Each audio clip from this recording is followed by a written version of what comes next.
Hi, I'm Yaswanth. Welcome back to my YouTube channel. In this video, I want to suggest a step-by-step roadmap on how to become a software engineer. If you're a student studying any branch or studying any stream, and if you want to become a software engineer, then this video is for you. Let's get into the video. So please like this video and subscribe to my channel. So in this channel, you will get content on passive income tips, digital marketing, programming, latest technology, personal finance and investments, and many more, which will be useful for you in your career. So the first thing is start now. So whatever the position that you are in, whether you are a student studying your first year or second year or third year or final year, whatever it might be, or if you're someone who is already working somewhere, so whatever you are, start immediately. If you want to become a software engineer, you don't need so much of time to think about what to learn and how to learn.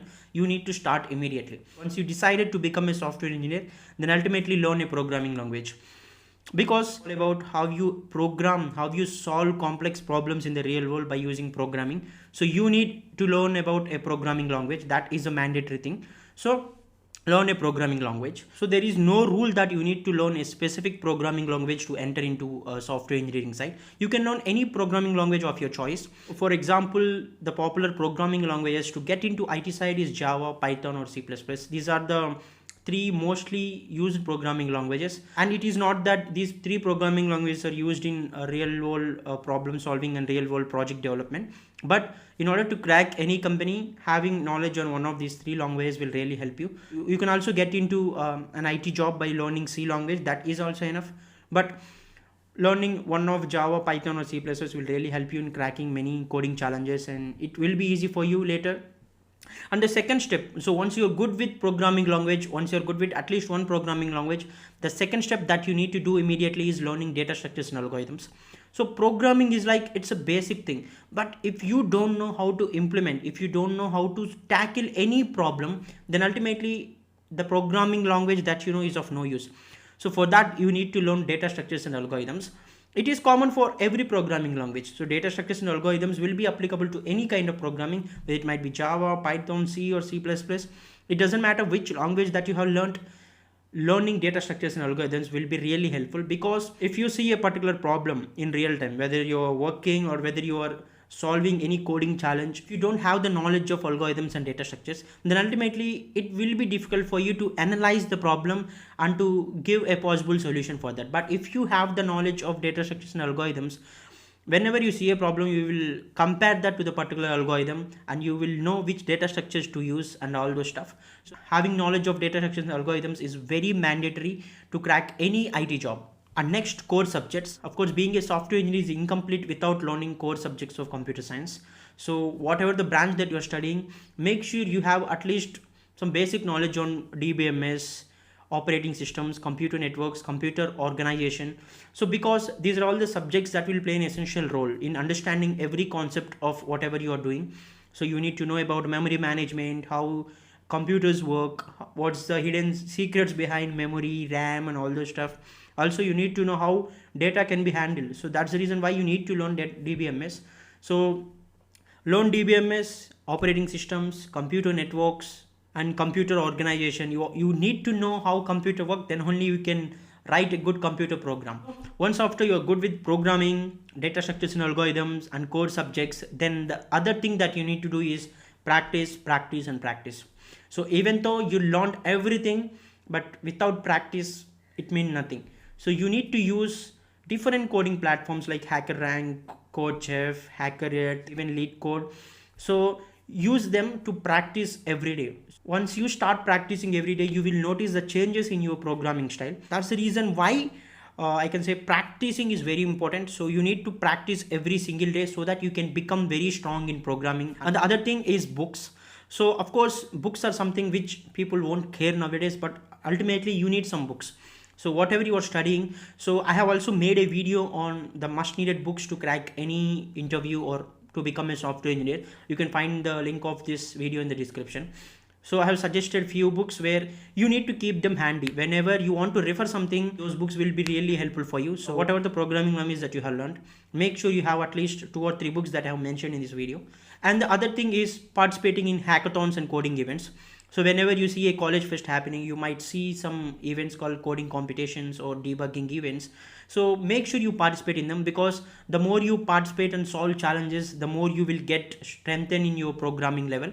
Also make sure if there are any online hackathons happening so in and around, so that you will really see how challenging it is to solve problems in real time. So compete with different people of your country and in and around the world, so that you will really get to know how programming in real world is like. So always try to participate in coding events and hackathons. That will be really helpful for you. And there are some hackathons which will offer you placement too. There are competitions like Code Jam, CCS Code Vita, and many other things. So where if you can successfully crack those events, you will get placement opportunities. So try to make sure you participate in every coding event. There are only two things that will happen if you participate in any of those competitions. The first thing is you will win, or the other thing is you will learn, but you will never lose. Remember that point. And the other thing that you need to do is projects. So you need to build as many projects as you can, because it will really strengthens your portfolio. So try to build at least 2 or 3 projects before you make your final year project, because doing projects are very important. Then only you will really understand how people in IT companies will actually work. If you're not working on any projects, then you will only know the basics, that's it. So if you only know the alphabets of English language, and if you don't know how to frame sentences, then learning alphabets is of no use, right? Similarly, you also need to work on some projects. So you can use open source platforms like GitHub to find some projects, customize them, and create your own projects. So even in my channel, I have suggested various projects ideas in the past. You can also look into them. So but having projects is very important. The reason why I said projects is because you need to build your portfolio, because portfolio is something that you can showcase your skills. So if you're good at something, how can you show that to a recruiter, or how can you show that to a company? Because it is coding. So the only way that you can show them is by showing what all the things, what are all the works that you have done in the past. That will be possible by building a portfolio. It's like simply create a GitHub profile. So that is mandatory. If you want to become a software engineer, having in any one open source platform is important. My suggestion is to create a GitHub profile. Whatever the programming work that you do, make sure you upload everything into GitHub, so that you can simply share your profile to anyone. Whenever someone asks you to share your portfolio, you can simply share your GitHub profile. It is as much easy. So make sure you create a GitHub profile and simply upload everything that you did. So also learn Git. It is very essential tool. So I have also made a 45-minute tutorial on Git. It will be really helpful for you. Make sure you watch that. So once you're good with portfolio, you have done some projects, you learn programming, you have some books. Now the other thing is stay active on social media. So especially platforms like LinkedIn will really create a lot of value for you. So if you have done projects and if you have a good portfolio, make sure you interact with multiple people on LinkedIn, so that you will get to know their updates. So if you connect with people who are working on real time, then ultimately their updates will really help you. You will get to know how they are actually involving in their processes, how they are actually working on their core job. You will get to know a lot of things. So make sure you create a LinkedIn profile and be active on LinkedIn. So if you have done a project, post it on LinkedIn, so that other recruiters, other software engineers can able to see your project, and if they really like it, you may get chance to internship with their particular company, or even they hire you for a full-time job. Anything can be possible. So make sure you are active on LinkedIn. And the last thing is internships. I will not suggest to do an internship as a mandatory one, but internships will really help you, because you will get to know how projects in real time will actually look like, how the work in real time will actually look like. So it doesn't matter whether it's a startup or MNC, but I will strongly suggest to do an internship with a startup. So write to them. So you will find many startups when you search in Google or LinkedIn. You will find many startups in your locality, in your area. Mail them. So write a cold email to them asking like, I'm good at so and so, this is my portfolio, I want to do an internship in your company as a web developer or a machine learning engineer or Java developer, whatever it might be. Write to them in a cold email way, so that because internship is like, they will not pay you so much amount, but still the experience that you will get will really help you.